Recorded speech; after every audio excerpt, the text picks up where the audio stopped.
Okay, real talk. How many pictures are on your camera roll right now? Enough to induce a little stress? Let's take a deep breath. Friend to friend, I want to tell you what finally worked for me. Chatbooks. They make it so easy to actually do something with all those photos. And right now, they're giving us a podcast-exclusive, mind-blowing offer. 12 monthly mini photo books for just $12, plus free shipping. That's a full year of printed memories for less than you pay for 1 month of streaming. Sleep better at night knowing your memories are safe. Just pick your photos and the Chatbooks app does the rest. Go to chatbooks.com/get12. That's chatbooks.com/get12 and grab this deal before it's gone.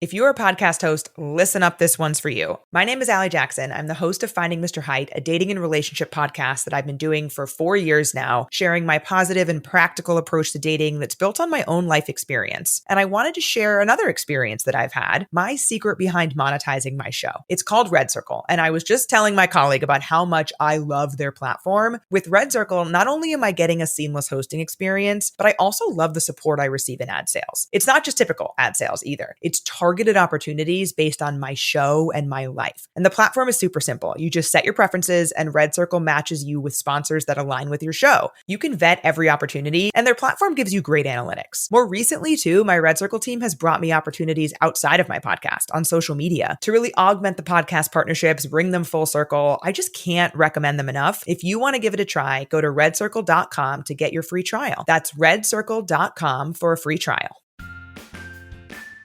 Hi, I'm Andrew Rich, and if you're like me, you look at the state of modern wrestling discourse and think, wow, what a cesspool. That's why I'm here to tell you about Music of the Mat Remix. That's right, your favorite wrestling music podcast is back with a new format, where I bring on a guest and we play songs related to wrestling-themed topics. It could be a wrestling reference, a wrestling concept, a wrestling pun, things of that nature. Now you might be saying, Andrew, that is a very, very tenuous connection to pro wrestling on a wrestling podcast network. Is this just an excuse to hang out with your friends and talk about music and ignore the rest of the wrestling landscape? Yes. Yes, it is. So listen to Music of the Mat Remix on the Voices of Wrestling Podcast Network, available on Apple, Spotify, or your podcast player of choice. Do you like wrestling trivia? Then check out the 5-Star Match Game, the Pro Wrestling Quiz Show. I'm Joe Gagney. In every episode, I grill 3 contestants with 5 rounds of power-packed wrestling trivia.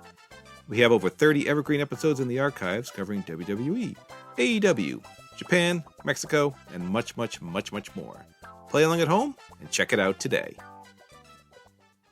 This podcast is a member of the Voices of Wrestling Podcasting Network. Visit voicesofwrestling.com to hear the rest of our great podcasts, as well as show reviews, columns, opinions, and updates across the world of wrestling. Welcome to Jumping Bomb Audio.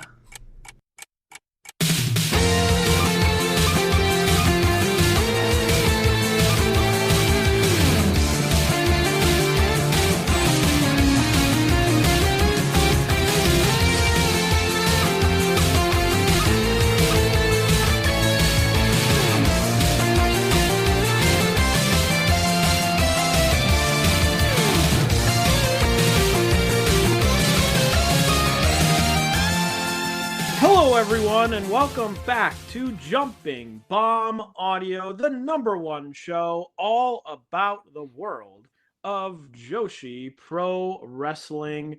My name is Taylor, and I'm very happy to say I am here joined by the returning triumphant Kelly. Kelly, welcome back to the show. Thank you. Many people are out there saying the boys are back in town. And those people, they're right. So glad to have you back. I'm so happy to be back. It was a very lonely 2 weeks. I bet. Of sitting and talking to myself, which I still find to be a very odd experience. I couldn't tell you any single thing I said on either of those episodes. As I find can tell you they largely- were good. They were good episodes. I listened to them. I give both of them 5 big booms. Had a great time. Great. Yes, I largely start speaking and then my brain turns off and I don't actually know what I'm saying. And then Yeah. at the end of the episode, I'm like, well, I guess I said something. I bet that was good. So Hope I didn't say any slurs. yeah, I think I can get over that low bar. that I'm not too concerned about. But so glad to have you back as the way the show should be. Yes. Two great guys talking about Joshi wrestling, and Two great guys talking about some broads. We've reached the point of the year where, in my opinion, things get a little less exciting. This is a good way to get people to keep this podcast going by saying things are getting less exciting. Yeah, nothing's happening, and we're just gonna fill some time. We got some things. We do have some things to talk about. But before we do, of course, we have to plug everything. Follow us on Blue Sky at JBomb Audio. Follow Kelly at Comic Geek Kelly. Follow me at Taymambo. You can subscribe to us on your podcast app of choice. And if that app of choice is Apple Podcasts, we would really appreciate a 5-star rating and review. And if you're feeling extra generous, you can donate to the show at redcircle.com/shows/jumping-bomb-audio. So let's get into it. Not going to do a full in-depth show review of any of the shows this week, but we will talk a bunch of shows, starting with an update to the Stardom Tag League standings as they currently stand as of this recording. The current standings in the Red Goddess block are Reckless Fantasy, the team of Waka Tsukiyama and Rion, down in last with 0 points. All tied at 4, Hina and Rani Yagami, Saree and Miku Kanai, and Bozilla and Akira Kuragane. Up at 6 points, BMI 2000, that would be Natsuko Tora and Ruaka.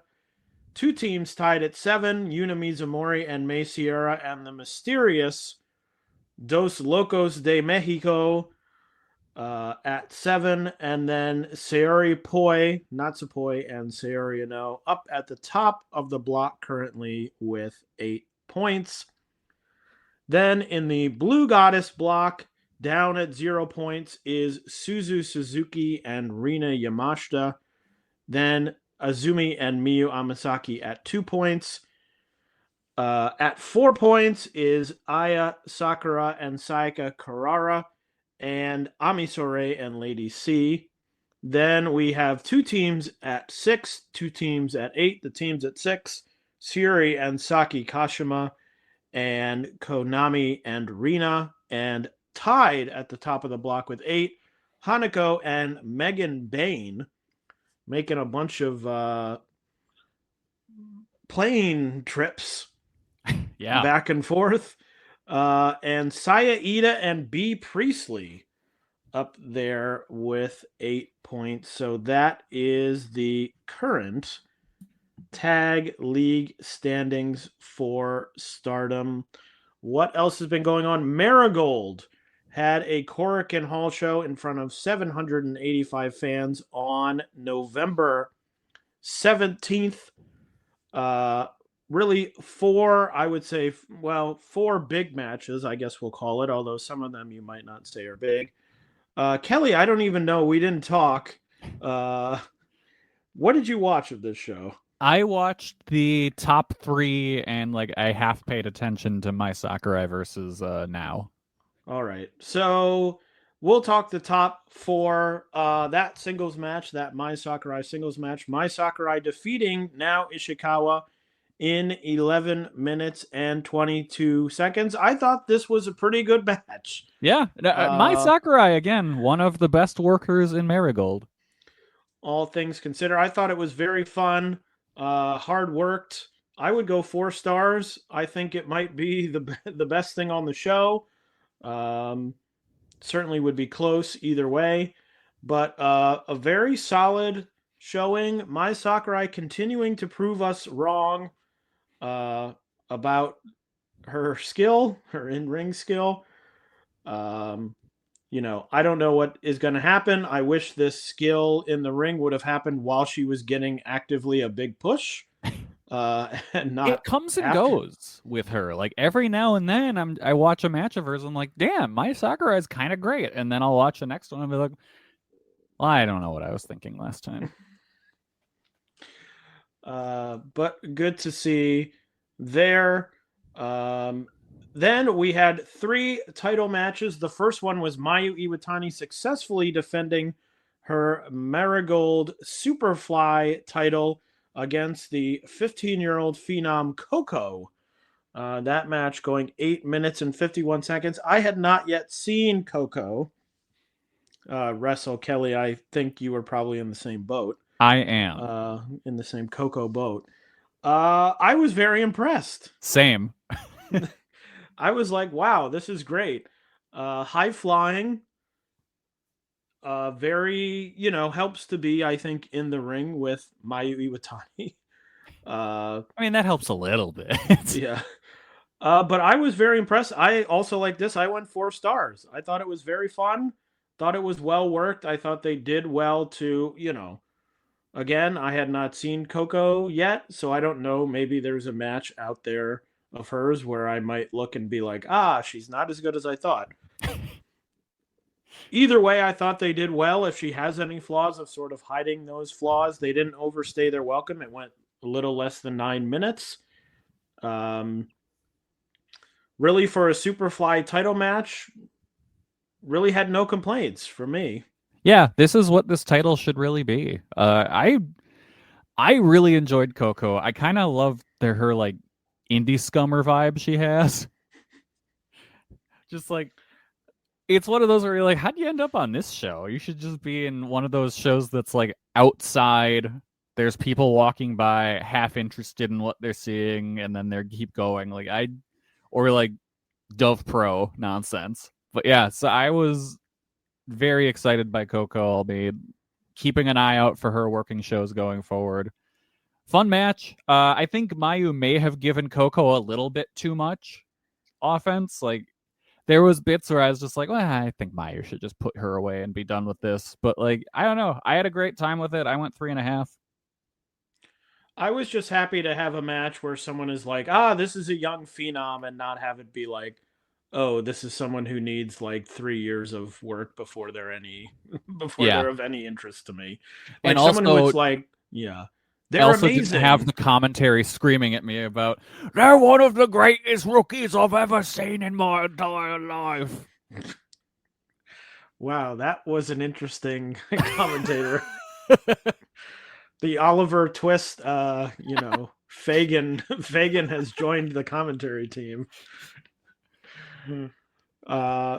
Yeah, it's always nice to be like, this person is super athletic, and then watch them and be like, oh yes, they are very super athletic. Mm-hmm. With the top rope stuff, with the rope, I don't know. Again, I don't know move names, but the Arabian, not the Arabian press, but like doing things where it's not like, this person is athletic and they sort of like jump over the rope, where you're like, okay, very close.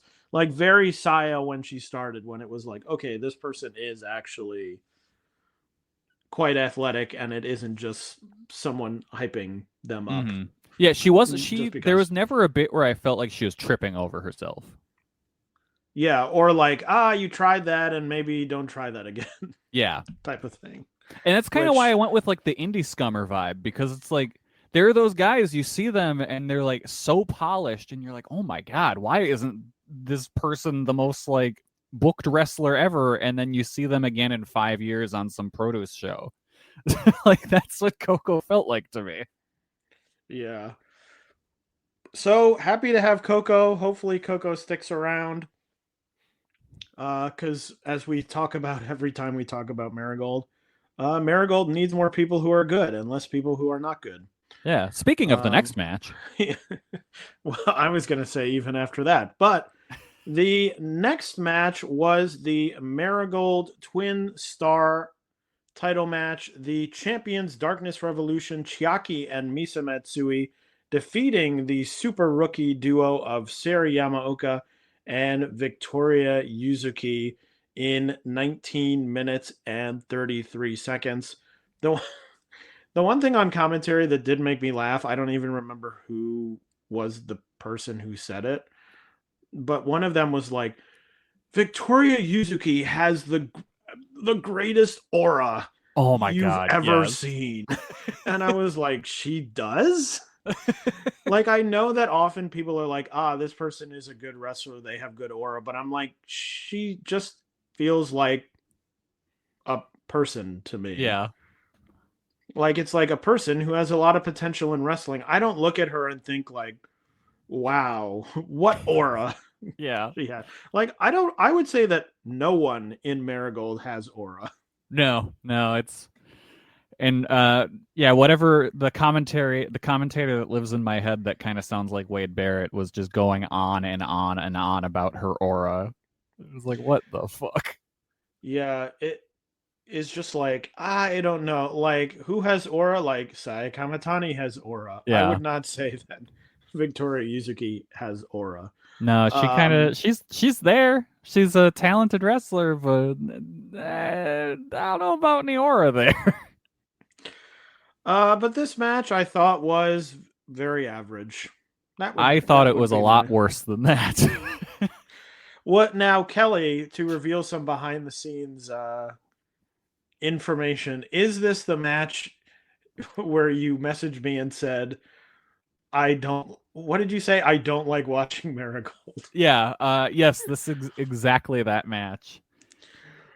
Yes, I told Kelly I was treating him, he's been away for a month. I know he's missed being here. So what better way to welcome him back than with his favorite promotion and his favorite wrestlers? I truly think Chiaki might be the worst wrestler out there at the moment. I just find them very like, I don't feel anywhere as strongly as you do. I just watch them and I'm sort of like, this is not all that exciting. Like, and then they're doing their sort of, $5 hate imitation. Yeah. We're cheating heels, and it's sort of like, okay. That's fine. But just I just really gets me with Chiaki. I've said this before, and I'll say it again until one of us is dead. Why have a chair as your gimmick when you can't fucking use it? I've never seen a wrestler be so bad at using a chair. That includes Hulk Hogan, who is notoriously terrible at swinging a chair.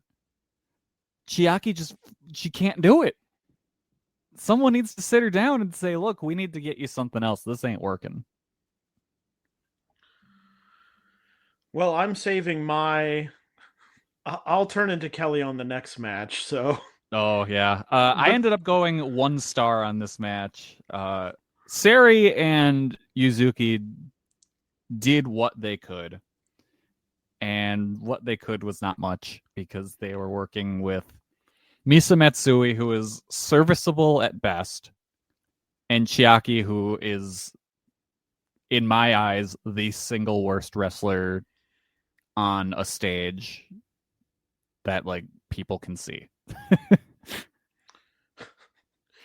Yeah, I thought the rookies did well. I think Victoria, as much as we said she has no aura, which is true, she does not.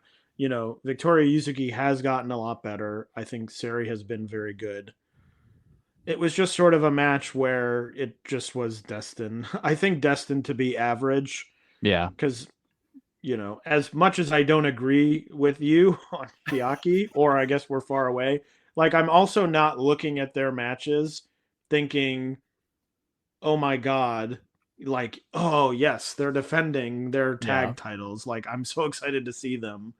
And I went in with basement level expectations, and I was still disappointed. And it's like, the match went 1933. It felt like it was never going to end. Yeah, it's just one of those things where this is a revelation of this roster does not have enough people who are of marginal quality. Like, yes, there are other people like Sari and Victoria could have won the titles. I'm not saying they would have, but they could have. Like, they would be fine. Yeah. Like, probably Mai Sakurai and someone would be fine. But, like, other than that, like Chen Yoda and someone. Like, other than that, there's really no, like, Chen Yoda and Utami. I don't know. Yeah. There we go. There aren't that many options. There aren't that many options. No. Of people. And then if you put really good people, you have to have title matches or else they're not on the card. So yes, the eternal Marigold problem. But now it's my turn. As the main event was a singles match, Miku Aono defeating Chika Goto, non-title match. Chika Goto coming out at the beginning and asking for it to be a title match, which was rejected. Get so into stupid, so stupidly. And then she lost, and I was like, well, good thing it wasn't a title match. Chika Goto, to me, is, I don't want to say the worst kind of pro wrestler, but to me, one of the most annoying type of pro wrestlers, which is very big, like very large wrestlers who are weak. Yes.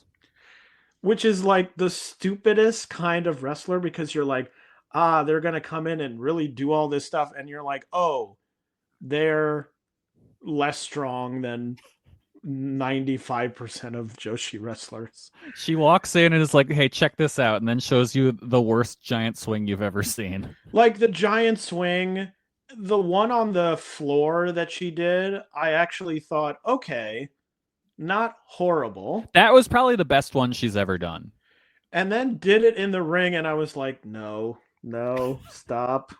My favorite was one on commentary. They're just like, oh, between the two, she must have got at least 20 rotations. Yeah. Like, what?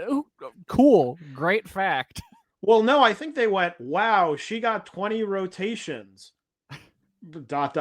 Between the two swings she did. That's right. It was like very much presented as if it had happened, and then was like, aha, like between the two. But it's not even, it's like, okay, she did 20 swings. Like, great. What do the swings look like? The swings look like a person who is desperately like, I just have to keep going and maybe it'll get better. Because other than that, it's just sort of like, a person. Like, Kelly, if you and I were hanging out together and I was like, Kelly, I'm going to do a giant swing on you. Like, if you probably gave me a little bit of help, which is, again, probably what is happening to some degree, like, I could probably swing you in the same manner. Because I think some of it is just once you get going. Yeah, once you get the momentum, you should just be able to keep going. But like, she doesn't even get momentum. It feels like every swing is like, come on, we gotta, get you going over here. And it's just nothing she does looks any good. I don't ever, like, she's so large, and yet I don't ever think, oh, wow, like, she's gonna wrestle someone really small. This will be an interesting dynamic. It's like, no, she's very weak. Yeah. She has no strength. Like, I'm trying to think of other examples. I'm sure there's I know there's men's examples that I'm not thinking of now, of just like people who are huge, and then you're like, oh, they're going to do like a suplex and they're sort of struggling. Like with completing these things. It's like, wow, she does a body slam. Like, how exciting. She can do a body slam on a wrestler much smaller than she is. Woohoo! So again, this match I thought was pretty boring. I thought the whole thing at the beginning was stupid. My thing would be, if she's gonna lose, Just make it a title match. the only reason you go, no, it won't be a title match, is then she comes and she beats Miku, and then it's Yeah. see, I told you I deserved a title match. Okay. Not, I deserve a title match. No, you don't. And let me prove it to you how much you don't deserve a title match. Now, is this Rossi burying Chica because she gained a little bit of weight? I mean, anything is possible. Rossi is very vindictive to his own wrestlers, Yes. as we've known from Stardom and also have known from Marigold. Mm-hmm. But I would say, look, you drop into this show and you watch Mai Sakurai, Now Ishikawa, and that Superfly title match. That's 35 minutes of your life, and it's pretty fun. Yeah. So would recommend that, and would say don't watch the rest of the show. Yeah. One thing I I liked about the main event was in the opening minutes, Miku was beating Goto like she owed her money. And I'm guessing she thought hey, this might wake up something and I might be able to get a good match out of her if she starts working stiff. And then that didn't happen. And so she kind of lightened up on her strikes after that. I don't believe there's anyone in, well, probably not anyone in Marigold, excluding Utami, excluding Mayu. I don't believe there's anyone in Marigold who could be brought into that place of, oh, I'm going to beat you up so you start shooting on me. Yeah. Maybe Sari, maybe Victoria. I guess I'll include them. But no one else on this roster is anywhere close to that mentality. No. Of, yeah, now I'm really going to sock it to you. There are no Sari level mental people in this company. Yeah, my note in the main event was, this is what happens when half your roster is bad. And well, that's what I'm talking about. I'm you got to get Miku on the card, and the only person you can put her against is someone who is so bad that you actively do a thing that's you don't deserve a title match. See? Watch. Yeah. Again, with the tag titles, who else are you going to put up there? I mean, I think Chen Yoda would be fun. I think she's better than most of the people on this roster. Oh, easily. She's in that good half. So, yes, that's our check-in with Miracle. What else happened? Seedling had a show on November 14th. There was a tag title match. The champions Mio Shirai and Natsu Sumire retaining their titles against Misa Kagura and Sumika Yanagawa. Oz had a show on the 16th. This was a bit confusing. I was trying to find information about this because I don't think the second show streamed, or maybe I missed it. But on the 16th of November, Sonoko Kato won the Pioneer three-way title in a match with Akino and Kakeru, and then retired the following week at a retirement show that she didn't defend the title on. Well, so she's taking it with her. I'm did she decide not to retire at the retirement show? Because it does say, and on Cage Match, it says she is still the champion. And yet, in her list of matches, November 23rd, Sonoko Kato retirement. Okay. Where she did not defend the title. And, yeah. Well, so I'm bye Pioneer title. Okay. If I look her up with Pioneer, let's see. Well, there's video on the Oz Academy website. Unexpectedly wins the Pioneer three-way title. Okay. In her final Oz match. But that's not true. That's also untrue. Because she had a retirement show. Well, could they be saying, "Oh, the retirement show, that's really like a produce show, not an Oz show"? Defeating the reigning champion and challenger, Kato became the first three-way champion. What? This is even more confusing. What are the comments saying? Congratulations. Do you ever scroll through your camera roll and think, I should really do something with all of these? Yeah, same. That's where Chatbooks comes in. Right now, Chatbooks is offering something we've never done before. 12 monthly mini photo books for just $12, plus free shipping. That's a full year of printed memories for less than you pay for 1 month of streaming. Go to chatbooks.com/get12 to claim your books now.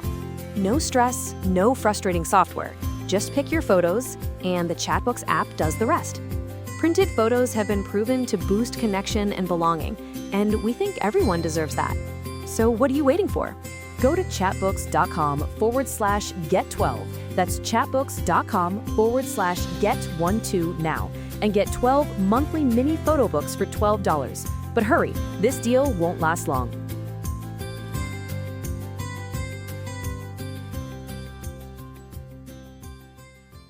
Support for this podcast is brought to you by Walden University. Ever catch yourself thinking, what if I could go after what I actually want and really make a difference? You're not alone, and that's exactly why I want to tell you about Walden University. For over 50 years, Walden has helped working adults like you get the W, with the knowledge and skills to build the future you want and make a difference where it matters most. If you've been waiting for the right moment, this is it. Head to waldenu.edu and take that first step. Walden University. Set a course for change. Certified to operate by Chev.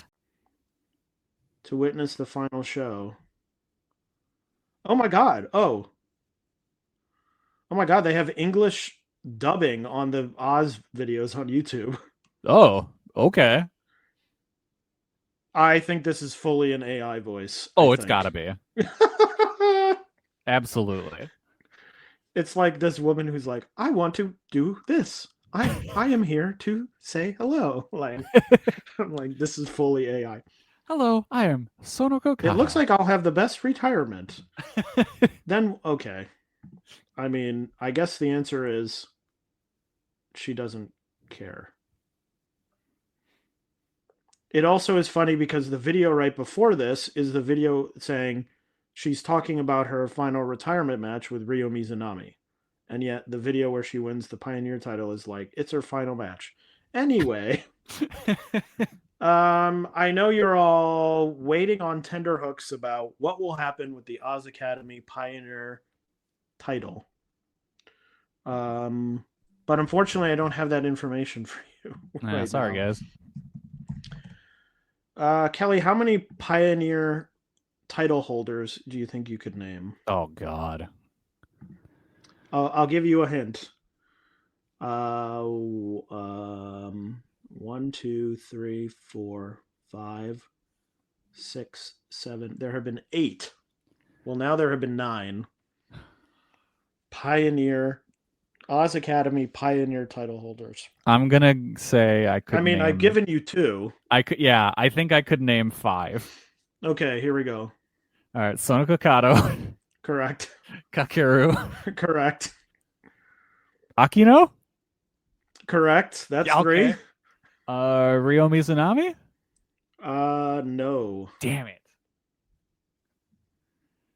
I mean, you're sort of in the right headspace going with like Akino and, thinking like who has a chance? Who would have a regular chance of winning this title? Sakura Hirota. No, I think there's one other one that's obvious to me. Would Ozaki have done it? Yes, Ozaki. Okay. Yeah.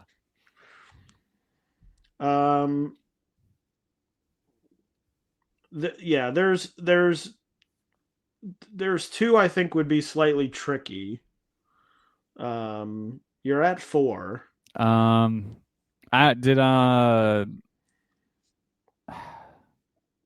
Is the Pioneer like? Is it like? No, it's not.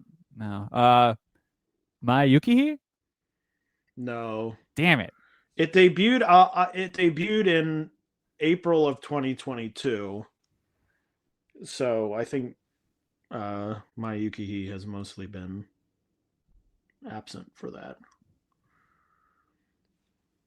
Mm, I'll give you a hint. Ozaki's tag partner. police. No. No, but Ozaki's female tag partner in their Guinness Book World Record-setting tag team. I feel like the dumbest person alive. I do not remember who that would be. That would be Jaguar Yokota. Oh, duh. So the other ones are Masked. Does Kong ever have it? Nope. Damn. Masked Hana, Kari Yoneyama. I was gonna say Yoneyama, but I was like, she's probably fucking around in Stardom by Has had it twice. Damn Momoko it. Hanazono. Itsuki Aoki Okay. are the others. And the way things are going, they might be the only ones. Yeah, that's it. Anyway, that was a fun little whatever that was. What else is going on? Tokyo Joshi had their 10th inspiration show. Not much on that show. Gabaji-chan was on that, if you're a Gabaji-chan person. I think everyone is the first time they see it, and then they're like, oh wait, it's just this every time. Sure. Other than that, what did people vote? Oh, one person gave it a 7. Gabaji-chan. Sure. Oh, and this is my first time watching. Yep, I knew A it. Gabaji-chan match. I knew it. And it's a great comedic gimmick. Yep, it's really fun the first time you see it. He said, "There's a beautiful woman," when he looked at Rika, and I laughed. All right. So there you have it. Oh, Grandpa. So yeah. So that is Tokyo Joshi. And then we had Sendai Girls on the 16th.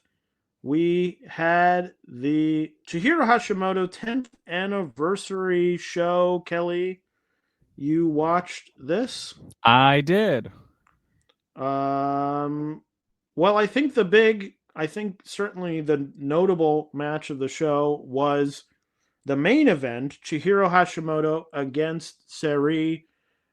This one got a 9.33 on Cage Match. I was not as high.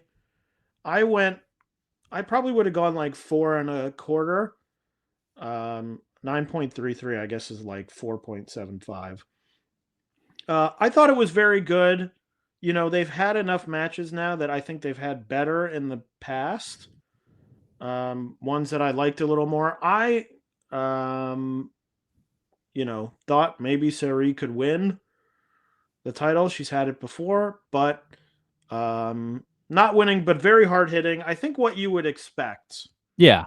This is sort of a, high floor, high ceiling type of match where still very good, 4.25 stars. It was what you expected. Very hard hitting, a very loud match. So really enjoyed it, but I saw that 9.33 and I was like, wow, that's like a match of the year candidate, and I wasn't quite at that level. What about you? I ended up going 4.5 on it, but it's kind of like the gentleman's 4.5, where I was just like, I don't know what to rate that. I had a great time. 4.5, sure. I'm like, I know they've had better, but this sure was a lot of fun. Yeah, it felt very good, but it wasn't like a standout. Yeah. It didn't feel like, oh, this is a match in 5 months. I'm going to be like, oh, remember that Chihiro SAREEE match? Mm-hmm. Like, it just feels like, oh, yes, these are two very good wrestlers wrestling well. Yeah. But it's like at the same time, if like Mai Sakurai and Chan Yoda went out and had this exact same match, we would be screaming about how it's like a match of the year candidate and it was amazing. Well, sure, yes. So it's just one of those things where it's like you expect so much from these two, and it's just like, yeah, that was fucking great. 4.5. Yeah, this is very much sort of like a victims of expectations match where you're like, my expectation is this could be a 5-star match. And so when you're like, it's 4.25, you're like, well, it was good, but not, the greatest. And as I said, they've had other matches. Oh, yeah. That I think I have gone 5 on. Yes. So I think it's also a victim of that, where I'm like, oh, I have seen this, and I have seen the, top of what this can be. Also, I feel like Saree is now in a very weird, like, I know she's like, I'm freelance and I'm doing what I want, but she feels like she's in a weird space where, she didn't win this match and she's just sort of floating around, and I'm like, what is she doing? It's very odd. It really feels like she's just kind of chilling. Like, she's just like, you know what? I can do whatever I want. I don't feel like holding up a company at the moment. I'm just gonna get my girls booked on other shows, and that's about it. But that was not the only anniversary. Mika Iwata having her 10th anniversary. That show had a tag team title match on it. Team 200 kilogram. Even as you approaches retirement, keeping those titles, defeating FWC, Hazuki, and Koguma in a 10-minute match. So funny. Something very indicative that made me laugh is that I was copying results from Cage Match for our notes, and whoever put these results in on Cage Match neglected to put in the Mika Iwata match on the Mika Iwata 10th anniversary show results. Because I was looking at the page as I was copying, and I was like, wait a minute, something is not. I'm like, wait, something is not right here. And I'm looking, and I'm like, oh, the Mika main event match is missing. And I was like, if anything really just sums up the Mika Iwata experience, it really is that. What else has been going on in Wave? On the 16th of November, they had a tag team title match. Saran and Yumi Oka, the champions, retaining against Haruka Umasaki and Hanukkah. And then the other big show of the week was SAREEEism IX on November 10th. The main event was a tag team match. Saree and Suzu Suzuki teaming together to defeat Chihiro Hashimoto and Natsupoi. This show, unfortunately, marred by, and Kelly, I know that you were the same, the video file for the match having an audio lag on the show. So the audio was, what would you say, Kelly, about like 2 seconds off of? It was a good 2.5, 3 seconds off. Delayed from the action in the ring. The main event, I think the action looked good, but very hard for me to sort of sit there and be like, yes, this match is good, this match is bad, on a match where things are happening, and then 2 seconds later it's like, boom, and you're like, oh, okay. So no fault of, I don't know if that was on the original video, like I don't know if that was on the live stream problem. Yeah, I don't know where that came from. I don't know if I was just looking at a bad, file. The fact that you also got it, because I was like, oh, maybe something's wrong with my computer, just is a bit of a bummer, because match, as I said, seemed good, but it was sort of hard to get into when the sound doesn't match with the action. And especially with a match like this where it's Sari and Hashimoto are in there, and so the impact is a big part, and the sound that follows that is a big part of the match, especially when it's in a small room like this. Like, that adds to the ambiance of the match, and not having that be correct really makes it hard to watch a match like this. And I didn't even rate it. I enjoyed it for the most part, but I couldn't rate it because it didn't seem fair. I'm hoping that we'll get a YouTube upload of this from Sorry, and the audio will be correct. So we can kind of give it a fair shake at some point. So that is everything that happened in the last 2 weeks of Joshi. What is coming up? Well, the Stardom Tag League will be coming to a conclusion in about a week's time. Seedling has a show on December 6th, but far enough away that they have not announced anything. Tokyo Joshi will be doing a Korakuen Hall show with the J-pop group Ocha Norma, Ocha Pro Korakuen. I think it's going to involve a few matches and then a few performances. I think it's sort of being counted outside largely of the Tokyo Joshi universe, not universe, but continuity. It's sort of, I don't think of it as a Tokyo Joshi Korakuen Hall. I think of it as this J-pop group, which is bringing in Tokyo Joshi. Okay. If that makes sense. Yeah. The information, and I think this may be another translation item. I don't know if they've said anything about who's wrestling on the show, but the website says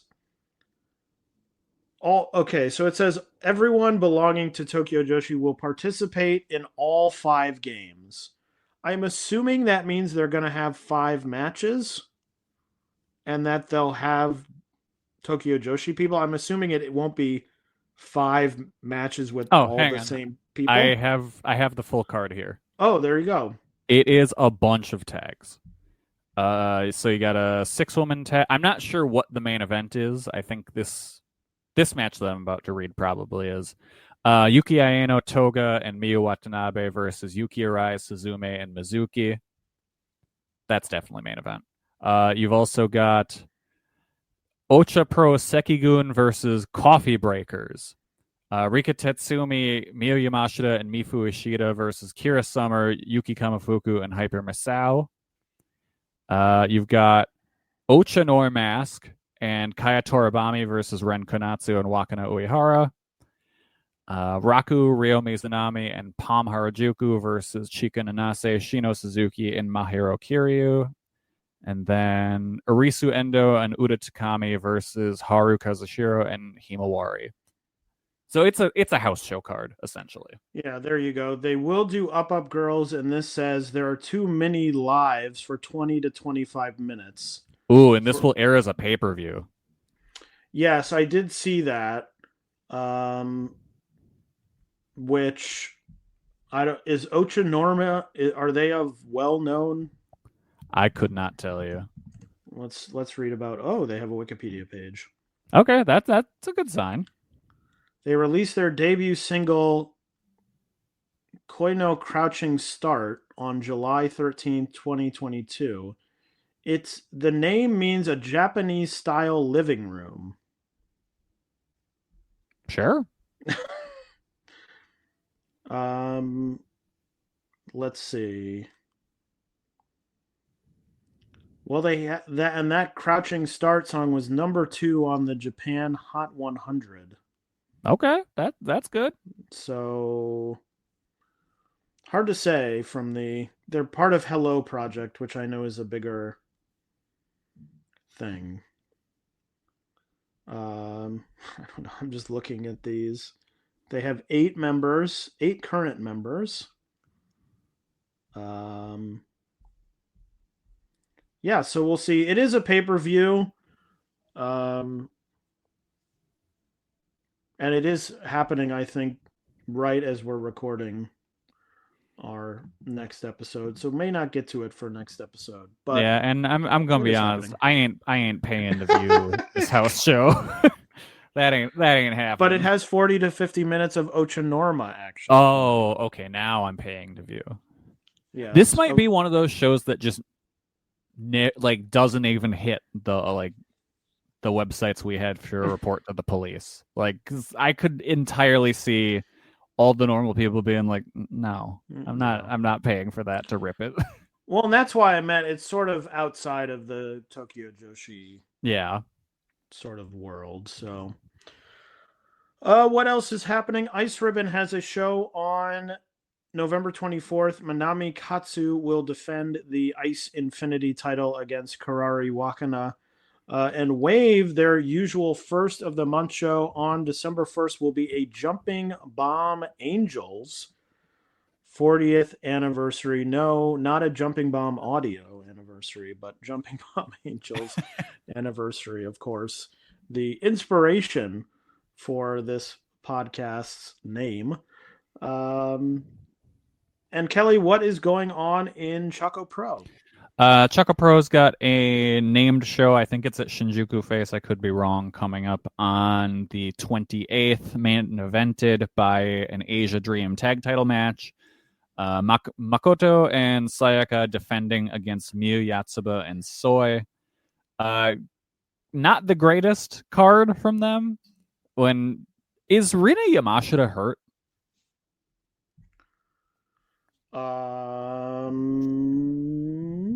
Because she is not booked on that show at all. And I think when I was looking at the results from the tag league, there were some like forfeited matches. Let's see. For her and Suzu. So I'm wondering if she got hurt. Because typically she would have like a title defense on a show like this. Well, no, because like on the 6th, well, unless she wrestled yesterday. She wrestled today. Okay, weird. Yeah. Because I was going to say, the 16th, 17th, and then she wrestled at Oz today. Odd. At the Sonoko Kato retirement show. Then I don't know what's going on with her and why she's not on this show.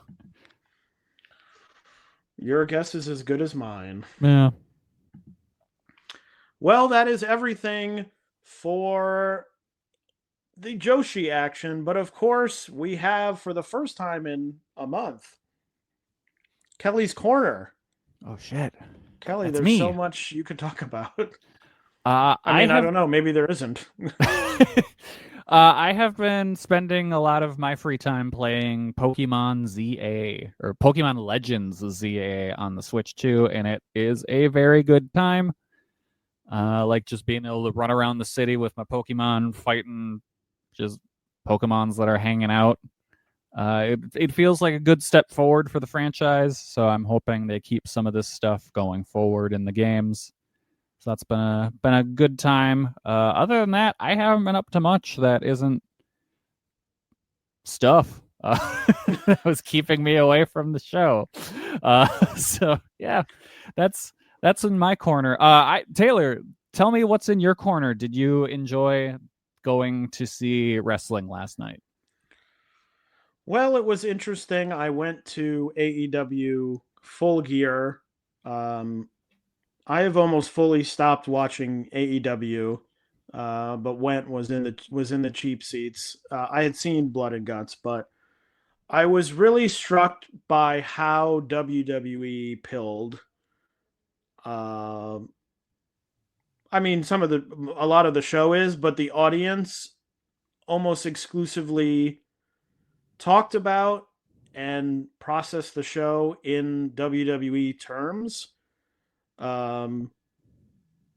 There was so much talk. I mean, people would come out and like Claudio came out at one point and the person next to me was like, "Oh, a WWE wrestler's here." Oh God. And I was like, and like I watched Darby Allin and Pac and then went to the bathroom, and in the line for the bathroom, the only 2 points of discussion were people shouting the word yeet and people talking about John Cena's retirement road. During the women's title match, the people behind me were arguing about Bianca Belair. So it really feels like people who like WWE and just want something more to do to like watch more wrestling, which is a bummer for me. And I have to say, it did make me very grateful that we have Joshi. And, Yes. the Joshi wrestling we enjoy, because even though, sometimes I come on here like the Stardom shows and I'm like, I don't really have much to say about this match or about this show. There's still a level of enjoyment that I think watching AEW last night, I'm like, I don't get this from this type of wrestling anymore. Yeet. So happy to have that. I mean, it was a fine show, but just feels like it. I was sort of thinking in my head, it's like going back to your college or something, or your high school, and being like, the building looks the same, and some of the teachers are still here, but I don't belong here. You're like, I need to go somewhere else. Also, the child next to me at one point thought Kazuchika Okada was I Show Speed. That was very odd.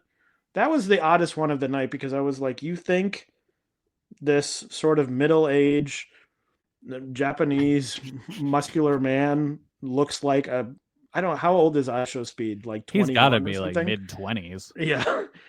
Like this very young guy, like it was African-American man. Yes.